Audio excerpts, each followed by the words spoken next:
નમસ્કાર બાળકો, chapter number 5 દ્રવ્ય વ્યવસ્થાનો છેલ્લો ટોપિક. આ સિવાય મેં પેમ્પલેટ આપ્યું છે, એમાંથી વિક્ષેપણ બળો વાંચી લેજો, પ્રવાહી અવસ્થા વાંચી લેજો. બધું બુકમાં જે આવ્યું છે એની જ ચર્ચા છે. એમાંથી એમસીક્યુ પણ થિયોરિટિકલ જ પૂછાય. તો આજનો જે ટોપિક છે એ ઓલ્ડ બુકમાં હતો, ઓલ્ડ સિલેબસ 2006 થી હું ભણાવું છું એ સિલેબસમાં હતો. પછી 2011 પછી જે સિલેબસ આવ્યો, બરાબર, એમાં પછી સેમેસ્ટર પદ્ધતિ વખતે હતો. હવે નવામાં ઉડી ગયો. મતલબ ગ્રેહામના વાયુ પ્રસરણનો નિયમ નીટ અને જી માટે આઈએમપી છે, એટલે આપણે ડિટેલમાં ભણીશું. પહેલા તો આ કહેવા શું માંગે છે, તો એક સિમ્પલ ઉદાહરણ, અને સિમ્પલ ઉદાહરણથી આપણે શીખીએ કે વ્યક્તિ એક, પ્રસરણ એટલે પ્રસરવું, એમાં કઈ ડેફિનેશન આપવા જવાની જરૂર નથી યાર. અમુક એમાંય ડેફિનેશન આપે સાહેબ આ પ્રસરવું એટલે શું. અને વ્યક્તિ બી, હવે આનું દળ સમજી લો કે ભાઈ આ 60 kg નો છે વ્યક્તિ, અને આ 95 kg નો છે. તો આનો પ્રસરણ વેગ, ઓકે, પ્રસરણ વેગને આજની થિયરીમાં આપણે આર દ્વારા દર્શાવીશું. અને બી નો પ્રસરણ વેગ સરખાઓ છે, તો ગણતરીની વાત પછી જોઈને જ ખબર પડે કે આનું દળ વધારે છે, એટલે આનો પ્રસરણ થવાનો વેગ, ફેલાવાનો વેગ ઓછો હશે, એટલે આનો પ્રસરણ વેગ ઓછો. એકદમ સામાન્ય માહિતી. કેટલો ઓછો ને એ બધું તો ભણીએ છીએ, એના માટે તો નિયમ છે. But very easiest concept is that કે જ્યારે તમારું દળ વધારે છે તો તમારી દોડવાની ક્ષમતા ઘટી જાય છે. આ જ કોન્સેપ્ટ ઉપર ગ્રેહામે કહ્યું કે સમાન તાપમાને અને દબાણે, નિયમ એનો, સમાન તાપમાને અને દબાણે કોઈ પણ વાયુનો પ્રસરણ વેગ, એટલે આ રૂમની અંદર હું જ્યાં ભણાવું છું એ રૂમની અંદર જો પ્રેશર 1 બાર હોય, એક વાતાવરણ હોય, અને રૂમ ટેમ્પરેચર જો 30 ડિગ્રી સેલ્સિયસ હોય, અને આ રૂમની અંદર બે અલગ અલગ વાયુની બોટલ લઈને ઊભો રહું, CO2 અને H2, તો કયો વાયુ વધારે પ્રસરે, કોણ ઝડપથી પ્રસરે? સીધો જવાબ છે H2. કેમ? કારણ કે એ વજનમાં હલકો છે, જ્યારે CO2 વજનમાં ભારે છે. તો સિમ્પલ છે, આ રૂમની અંદર બે બોટલ લઈને ઊભો રહું તો જેનું આણ્વીય દળ ઓછું એ વધારે દોડશે. Simple concept. સમાન તાપમાને અને દબાણે વાયુનો પ્રસરણ વેગ, આર એટલે પ્રસરણ વેગ, એ તે વાયુની ઘનતા એટલે દળ ભાગ્યા કદ, ઘનતાના વર્ગમૂળના વ્યસ્ત પ્રમાણમાં છે. વ્યસ્ત પ્રમાણમાં તો છે જ, પણ વર્ગમૂળના વ્યસ્ત પ્રમાણમાં છે. ઓકે. અને ઘનતા એ અણુભારના સમપ્રમાણમાં હોય. જેટલો અણુભાર તમારો વધારે એટલો એ વાયુ વધારે ઘન કહેવાય. એટલે ડી ની જગ્યાએ તમે એમ પણ લખી શકો, એટલે √m. બોલો, નિયમ ખબર પડી ગઈ? એટલે આપણે એમ કહેતા હતા કે દળ વધારે તો પ્રસરણ ઓછું, એ આપણે બોલતા હતા, પણ આમાં આપણે કેટલું ઓછું એની પર સંબંધ તારવ્યો. સમાન તાપમાન અને સમાન દબાણ હોય તો. હવે જો આ બે વાયુઓને હું લગાડું તો પહેલો વાયુ R1, બીજો વાયુ R2, તો R1/R2, તો ડી નીચે છે, તો 1/k મૂકવાની જરૂર નથી, ઉડી જશે. D1 છેદમાં 1/D2, છેદનો છેદ અંશમાં જાય, તો R1/R2 બરાબર અંડરરૂટમાં, એક જ અંડરરૂટ લઈ લો, D2/D1 બરાબર અંડરરૂટમાં M2/M1. આના આધારિત બહુ જ દાખલા પૂછાય છે. કોઈ પણ વાયુનો પ્રસરણ વેગ એ તે વાયુની ઘનતાના વર્ગમૂળના વ્યસ્ત પ્રમાણમાં છે, અને ઘનતા એ અણુભારના સમપ્રમાણમાં છે. જેટલું પદાર્થનો જે વાયુનો અણુભાર જેટલો વધારે એ વાયુ એટલો ઘટ, અને જે વાયુ જેટલો ઘટ એટલું એની ઘનતા વધારે, અને ઘનતા વધારે એટલે દોડવામાં એ સ્લો પડી જાય. એટલે ઘનતાના વર્ગમૂળના વ્યસ્ત પ્રમાણમાં છે. ક્લિયર? બીજું, પ્રસરણ વેગને વ્યાખ્યાયિત કેવી રીતે કરશો? પ્રસરણ વેગ એટલે અંતર ભાગ્યા સમય. તો આની અંદર પણ એવું છે, સમય અને આપેલ સમયમાં પ્રસરણ પામતા વાયુનું કદ. એટલે પ્રસરણ V(r) બરાબર V/T. એકમ સમયમાં પ્રસરણ પામતા વાયુનું કદ. એટલે 1 સેકન્ડ હું બોટલ ખુલ્લી મૂકી દઉં અને એમાંથી જેટલો વાયુ બહાર નીકળી જાય એ કદ માપી લેવાનું. હવે જો હું આમાં R1/R2 કરું તો R1/R2 બરાબર V1/T1 અને V2/T2. હવે અહીંયા V1T2 અને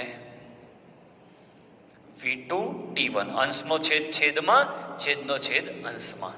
જો સમય સમાન હોય, સમય સમાન સમય માટે રાખું ખુલ્લા, એટલે બે બોટલને સમાન સમય માટે ખુલ્લી રાખું તો T1 T2 ઉડી જાય તો R1/R2 બરાબર V1/V2. અને સમાન કદ રાખું તો V1 બરાબર V2 થઈ જાય. તો સમાન કદ થઈ જાય તો R1/R2 બરાબર T2/T1. તો આ સામાન્ય સૂત્રો છે. તો કેટલા સૂત્રો થયા? બધાને હું સામસામે રાખું. જો અહીંયા R1/R2 બરાબર √ D2/D1 બરાબર √ M2/M1 બરાબર V1/V2 બરાબર T2/T1 બરાબર V1T2 V2T1. આમાંથી કોઈ પણ એક માહિતી આપી હોય ને બીજી માહિતી માંગી હોય તો આ સળંગ તમને યાદ હોવું જોઈએ. હવે તમને એમ થશે તમને કેવી રીતે યાદ રહ્યું? બહુ સિમ્પલ એક ટેકનિક આપું છું, મગજમાં નાખી દેજો. ટ્રીક. VR સીધા, આપણે સીધા છીએ. VR સીધા, તો જો V અને R સીધા એટલે 1/2 1/2 અને સામેવાળા બધા ઊંધા એટલે બાકી બધામાં 2/1 2/1 આવશે. ના ખબર પડી ટેકનિક? VR સીધા એટલે V અને R 1/2 1/2 લખાય અને બાકી બધામાં 2/1 2/1 લખાય. ખબર પડી? ગ્રેહામના વાયુ પ્રસરણનો નિયમ, જેનું દળ વધારે એને દોડવામાં તકલીફ પડશે. કેટલી તકલીફ પડશે? તો સમાન તાપમાન અને સમાન દબાણે અભ્યાસ કર્યો તો આ સૂત્ર આવ્યું. બરાબર, એના ઉપરથી આ સૂત્રો આપણે તારવ્યા છે. સ્ક્રીનશોટ લઈ લો. આમ તો બધું પેમ્પલેટમાં આપેલું છે છતાં. હવે આમાં જો તાપમાન અને દબાણમાંથી કોઈ એક વસ્તુ બદલાઈ જાય તો શું પરિસ્થિતિ થાય એની ચર્ચા કરું. જો બદલાઈ જાય તાપમાન અને દબાણમાંથી કોઈ એક વસ્તુ તો શું ચેન્જ આવે એ જોઈ લઈએ. મજા આવે એવો કોન્સેપ્ટ છે અને ગણિતનો ભરપૂર ઉપયોગ થશે. ધારો કે તાપમાન જુદા છે, ઓકે, તો પછી R1/R2 √ D2/D1 હતા. એની સાથે સાથે ટેમ્પરેચર પણ હવે તમારે લેવું પડશે. તો ટેમ્પરેચર T1/T2 આવશે. કેમ? આપણે જાણીએ છીએ કે RMS વેગ એ √ 3RT/m છે.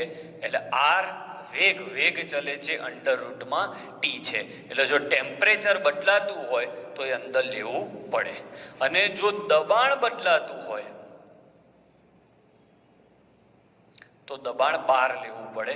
એટલે R1/R2 P1/P2 √ D2/D1. અમુક કે D2/D1 જ આવે. એટલે બધા સૂત્રો પેલા લગાવીએ છીએ તો લાગે જ મેં D થી સમજાવ્યું, તમે M2/M1 લઈ શકો, અહીંયા M2/M1 લઈ શકો. VR સીધા, ટેમ્પરેચર એની સામે અને દબાણ પણ એની સામે. ટેમ્પરેચર ટોપીમાં અને દબાણ બહાર. ઓકે, તો આટલા કોન્સેપ્ટ યાદ રાખો. હવે હું તમને આને પરફેક્ટ સમજાવતું એક ઉદાહરણ લઉં જેને તમે MCQ પણ સમજી શકો છો. એક પાત્રની અંદર H2 CH4 O2 અને મિથેન છે, સોરી CO2 છે. અહીંયાથી મેં છિદ્ર પાડી દીધું 1 સેકન્ડ માટે. 1 સેકન્ડ માટે છિદ્ર પાડી દીધું. ઓકે, તો પ્રસરણનો ક્રમ જણાવો. પ્રસરણનો ક્રમ, કોણ વધારે અને ઝડપી પ્રસરશે? તો જે વજનમાં હલકો હશે એ વધારે પ્રસરશે. એટલે H2 સૌથી વધારે પ્રસરે. કારણ કે એનું આણ્વીય દળ 2 છે. પછી મિથેનનું 16 છે એટલે મિથેન આવે, પછી O2 પ્રસરે અને CO2. તો સૌથી વધારે પ્રસર્યો H2. ઓકે, તો પાત્રની અંદર, પાત્રમાં દબાણનો ક્રમ જણાવો. આ બહુ જ આઈએમપી પ્રશ્ન છે, બહુ સમજવા જેવો પ્રશ્ન છે. સૌથી વધારે બહાર કોણ નીકળી ગયો? H2. તો જે H2 બહાર નીકળી ગયો, તો H2 બહાર વધારે નીકળ્યો એટલે પાત્રની અંદર એ ઓછો હશે. તો આપણે પાત્રમાં પ્રમાણ, ચલો એક સ્ટેપ એ લઈએ. તો પાત્રમાં H2 નું પ્રમાણ સૌથી ઓછું હશે. કેમ? કારણ કે H2 પ્રસરી વધારે ગયો છે. આખા કોન્સેપ્ટને આ એક MCQ સંપૂર્ણ ન્યાય આપી દેશે બાળકો. આવું લપન છપ્પન હાવ સહેલી વાતો કરવાની જ નહીં યાર. બહુ જ ડિટેલમાં ભણો અને લાઈક, શેર, સબસ્ક્રાઇબ એ બધું સાઈડમાં મૂકો. માત્ર ને માત્ર ભણતર પર આપણે ધ્યાન આપીશું. Like, share, subscribe. અલા તું ભણતો ખરી બેટા, બીજી વાતોમાં શું મતલબ છે? લાઈક, શેર, સબસ્ક્રાઇબમાં મને કઈ ડોલરોમાં કોઈ મારી ઈચ્છા નથી. જે છે એ બરાબર છે મારી પાસે. એટલે તમે ભણવામાં ધ્યાન આપો અને પ્રોપર મગજમાં ઉતારો. આપણે ખાલી વાતો ના ચાલે. પ્રસરણનો ક્રમ H2 નો સૌથી વધારે છે એટલે પાત્રમાં એનું પ્રમાણ સૌથી ઓછું હોય, કારણ કે વધારે બહાર નીકળી ગયો. બીજા નંબરે CH4, O2 અને CO2. હવે પાત્રમાં આનું પ્રમાણ ઓછું છે એટલે પાત્રમાં એનું દબાણ કેટલું હશે? તો પાત્રમાં પ્રમાણ ઓછું છે એટલે એનું દબાણ પણ ઓછું હશે, કારણ કે દબાણ ચલે છે મોલ. એટલે H2 નું દબાણ ઓછું, CH4 નું વધારે, O2 નું વધારે અને CO2 નું વધારે. આ એક MCQ તમને ગ્રેહામ સમજવા માટે સંપૂર્ણ મદદ કરશે. બરાબર. હવે ગણતરી વાળા પ્રશ્નો તો આપણે શીખવાના જ છીએ, પણ આ પ્રશ્ન જો તમને ખ્યાલ આવી ગયો હશે તો MCQ સમજવામાં કોઈ તકલીફ નહીં પડે. ઓકે, તો સ્ક્રીનશોટ લઈ લો, કારણ કે આ મેં પેમ્પલેટમાં નથી આપેલો. આ MCQ તમારા નોટબુકમાં લખજો. હવે આપણે આના MCQ સ્ટાર્ટ કરીએ છીએ. ચલો હવે આપણે આ પેમ્પલેટ જે આપેલું છે એમાંથી MCQ કરાવું અને હવે આ ટોપિક પૂરો થાય, મતલબ MCQ પછી તમને લેવલ 1 અને લેવલ 2 આપેલા છે. ઓકે, એના પ્રશ્નો પણ તમે સોલ્વ કરવાના ચાલુ કરી દેજો. જ્યારે આપણી મુલાકાત થશે એટલે બધા ચેપ્ટરના MCQ જે આપણે બાકી છે એ સોલ્વ કરાવીશું, પણ પ્રેક્ટિસ અંતે તો તમારે જ કરવાની છે. ઓકે, જી નીટમાં પૂછાયેલા પ્રશ્નોનું પણ હું પેમ્પલેટ મોકલી આપીશ. Let us start. પહેલો MCQ તમારે જાતે કરવાનો છે, હમણાં જ શીખવાડ્યો એટલા માટે. MCQ number 2. MCQ number 1 self હમણાં જ શીખવાડ્યો. પ્રશ્ન નંબર 2, સમાન તાપમાને અને દબાણે હિલિયમ વાયુનું પ્રસરણ કયા વાયુ કરતા 4 ગણું હશે? કયો વાયુ એટલે RX 4 ગણું હશે. તમને દાખલામાં કશું ના આપ્યું હોય એટલે સૂત્ર લાગી જાય R હિલિયમ ભાગ્યા RX બરાબર, બાકી બધું ઊંધું. VR સીધા, એટલે આ સીધા હોય તો સામે બધા ઊંધા, એટલે MX upon MHE. હવે તમને એમ થશે કે સાહેબ કેવી રીતે તમને આવડ્યું? આ જ સૂત્ર લેવાય. બેટા, આપણી જોડે કોઈ જ માહિતી ના હોય ત્યારે આપણી જોડે એક જ માહિતી મફતમાં હાજર છે અને એ છે અણુભાર. એટલે મેં અણુભારનો ઉપયોગ કર્યો. ના ખબર પડી, કોઈ જ માહિતી ના આપી હોય, બહુ જ નાની રકમ હોય તો મગજ ક્લિયર રાખજો. રકમ બહુ જ નાની હોય તો એમાં સૂત્ર અણુભાર વાળું જ લાગતું હશે. ઓકે, R હિલિયમની જગ્યાએ 4 વખત RX છેદમાં RX. MX ખબર નહીં, હિલિયમનું પરમાણવીય દળ 4.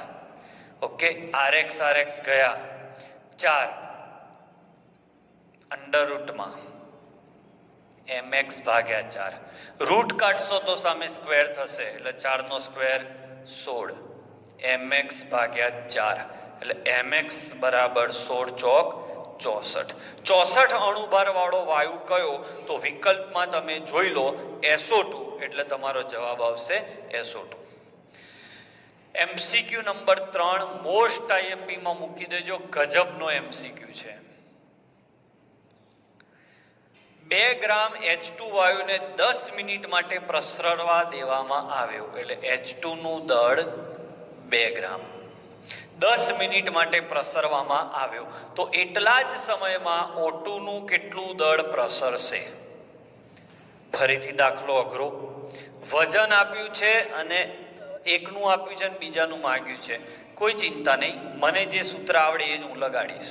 RH2 ભાગ્યા RO2 અંડર રૂટમાં. હવે ના ખબર હોય મેં તમને કહ્યું એ ઊંધું લગાડો, MO2 ભાગ્યા MH2. હવે R અને વજનને કોઈ લેવા દેવા નથી, પણ આ સ્ટેપ જોરદાર છે. જોરદાર રીતે આને આપણે સોલ્વ કરીશું. પ્રસરણનો વેગ ચલે છે, કદ R બરાબર V/T હતું ને, પણ T સમાન છે એટલે કદ ચલે છે એવોગેડ્રો નંબર મોલ. જેટલું કદ વધારે પ્રસર્યું મતલબ વધારે મોલ, અને મોલ બરાબર વજન ભાગ્યા આણ્વીય દળ.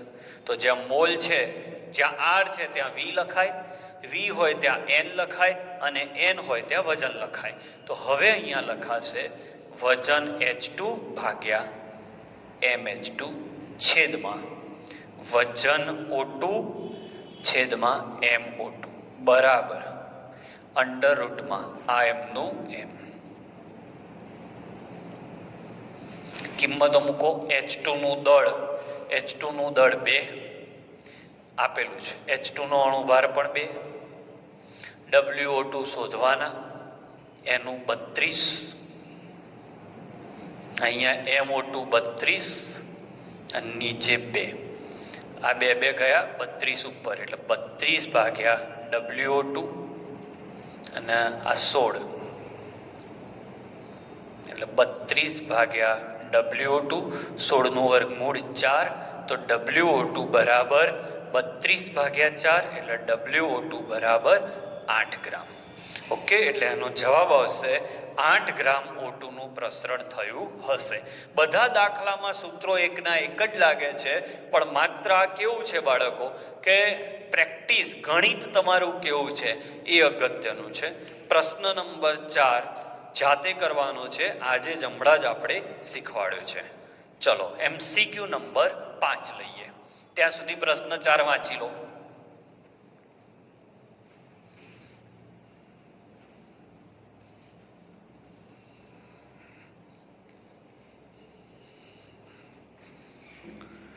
પ્રશ્ન નંબર 5.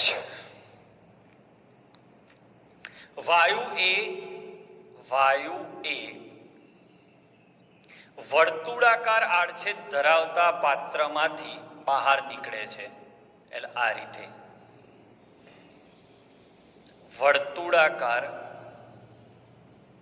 આડછેદમાંથી બહાર નીકળે છે, જ્યારે વાયુ બી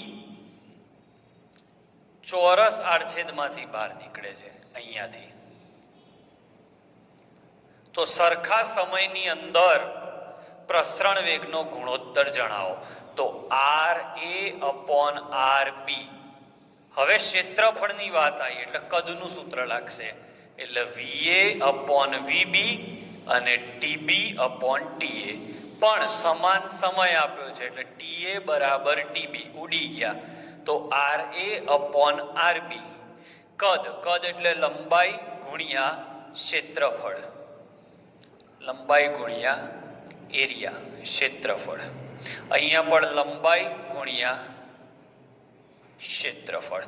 હવે એમાં એવું કહ્યું છે કે ઘોડાની ત્રિજ્યા અને ચોરસની લંબાઈ સમાન છે, એટલે આ બે ઉડી જાય.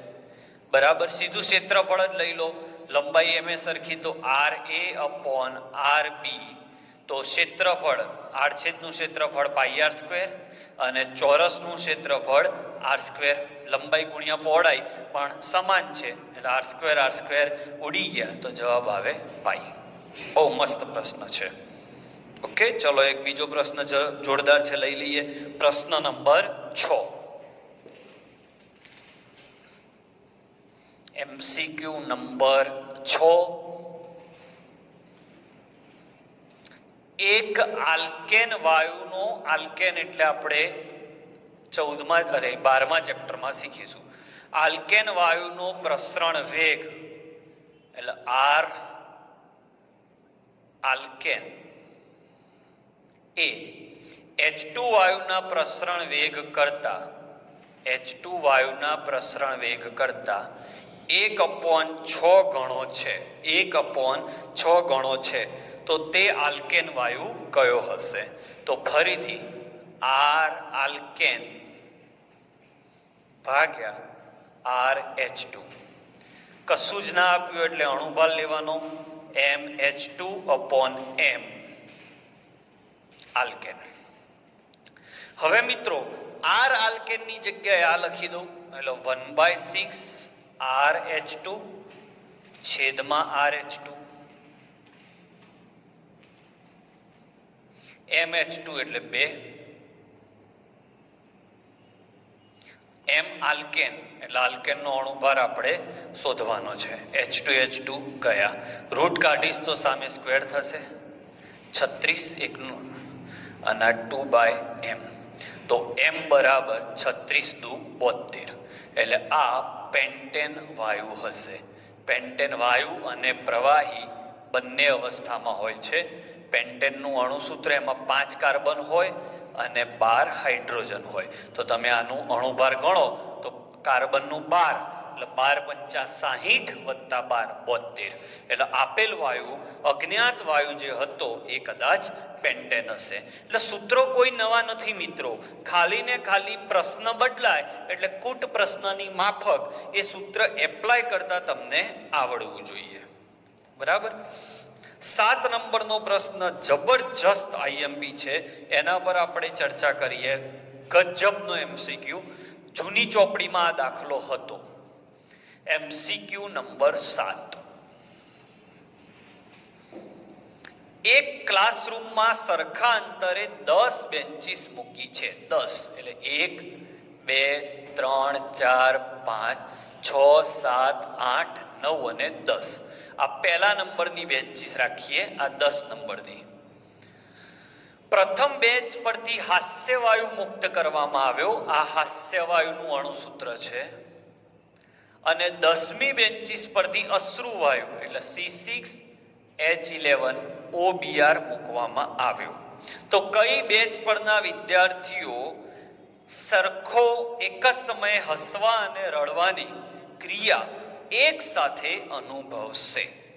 ઓકે, તો કશું જ આપ્યું નથી, તો ફરીથી સૂત્ર લાગશે RN2O ભાગ્યા RC6H11OBr. કશું જ આપ્યું ના હોય એટલે 100% સામે અણુભાર જ લેવાનો હોય, MC6H11OBr છેદમાં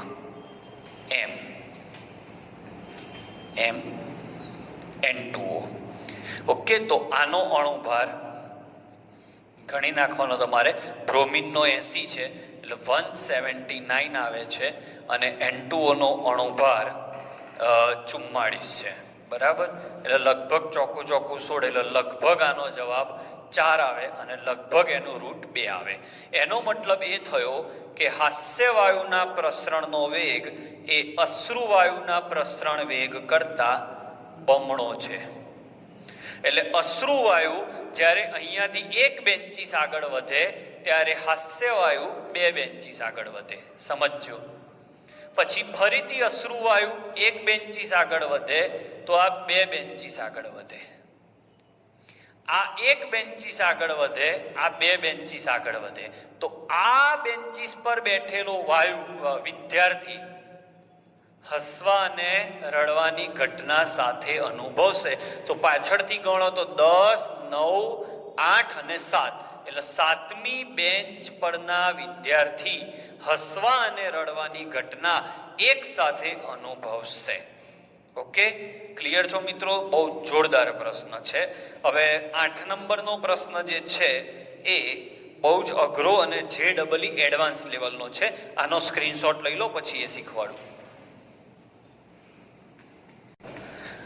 હવે મિત્રો 8મો MCQ JEE એડવાન્સ લેવલનો છે, પણ આપણે શીખવાડી દઈએ. 50 ml H2 એટલે H2 નું શરૂઆતનું કદ 50 ml અને O2 નું શરૂઆતનું કદ 50 ml. એક પાત્રમાંથી પ્રસરણ થવા દેવામાં આવ્યો તો થોડા સમય પછી 90 ml મિશ્રણ બાકી રહ્યું. બરાબર, 90 ml મિશ્રણ બાકી રહ્યું. બરાબર, એટલે અંદર હવે આ 90 ml માં H2 કેટલા અને O2 કેટલા, આ આપણો પ્રશ્ન છે. તો પહેલા આપણે એ જોવું પડશે પ્રસરણ પામેલા વાયુનું કદ કેટલું. પ્રસરણ પામેલ વાયુનું કદ તો પહેલા કેટલું હતું? ટોટલ 50 ના 50 100 હતું અને વધ્યું કેટલું? 90, એટલે 10 ml નું પ્રસરણ થયું. તો સૂત્ર લાગશે RH2 upon RO2. હું દરેક લેક્ચરમાં કહું છું, દરેક MCQ માં કાજ સૂત્ર લાગશે. સાદું રૂપ આપો એટલે O2 નો અણુભાર 32 બાળકો અને અહીંયા 2, તો 16 નું વર્ગમૂળ 4. હવે આપણે જાણીએ છીએ R ને V કહેવાય, એટલે VH2 upon VO2 બરાબર 4. હવે 10 ml પ્રસરણ પામ્યું તો ધારી લો એમાંથી H2 x ml નીકળી ગયો અને O2 10 - x રે. આ x ml નીકળ્યો ના 10 - x, તો આની જગ્યાએ આપણે x લખીએ અને આની જગ્યાએ 10 - x. આ 90 ml તો અંદર બાકી છે, આપણે તો પ્રસરી કેટલું ગયું એની ચર્ચા છે પહેલા 4. તો સાદું રૂપ આપો તો x 10 ચોક 40 - 4x એટલે 5x બરાબર 40, તો x બરાબર 8 ml. એટલે H2 8 ml પ્રસરી ગયો તો આ 10 - 8 એટલે 2 ml પ્રસર્યો. હવે હતા કેટલા ml? 50 ml. તો પાત્રમાં બાકી કેટલો રહ્યો? તો 50 ml હતું, એમાંથી 8 ml પ્રસરી ગયું એટલે પાત્રમાં 42 ml વધ્યો અને આ પણ 50 ml હતો O2, એમાંથી 2 ml પ્રસરી ગયો એટલે આ 48 ml વધ્યો. One of the best MCQ. આ સાથે દ્રવ્ય અવસ્થા ચેપ્ટર નું JEE નીટ અહીંયા પૂરું થાય છે. હવે કામ તમારું ચાલુ થાય છે લેવલ 1, લેવલ 2 JEE અને નીટમાં પૂછાયેલા પ્રશ્નો તમારે જાતે સોલ્વ કરવાના રહેશે. આઈ હોપ કે તમે એ કામ કરશો. હવે આપણે ચેપ્ટર નંબર 6 ચાલુ કરીશું. Thank you for watching.